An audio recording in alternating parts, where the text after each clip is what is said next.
பருப்பும் கீரை கடையில் பண்ணியிருக்கேன்.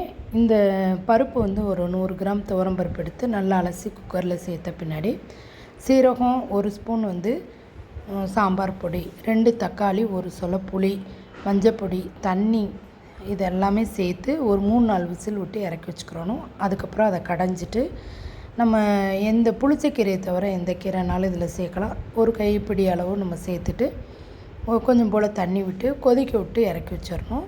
ஒரு தாளிப்பு கொடுக்கணும். அதில் கடுகு, எண்ணெய் ஊற்றின பின்னாடி கடுகு, சீரகம், வரமிளகாய், கருவேப்பிலை, கொஞ்சம் சின்ன வெங்காயம், அதுக்கப்புறம் இடித்த வெள்ளைப்பூடு ஒரு 2-3 இது நல்லா வதங்கின பின்னாடி இது கூட சேர்த்துக்கணும்.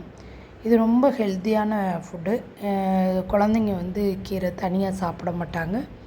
இந்த மாதிரி சாம்பார் வச்சு கொடுங்க, ரொம்ப டேஸ்ட்டாக இருக்கும். எல்லாருக்குமே ரொம்ப பிடிக்கும். இது வந்து தோசை, இட்லி, ரைஸ் எல்லாத்துக்குமே ரொம்ப நல்லாயிருக்கும்.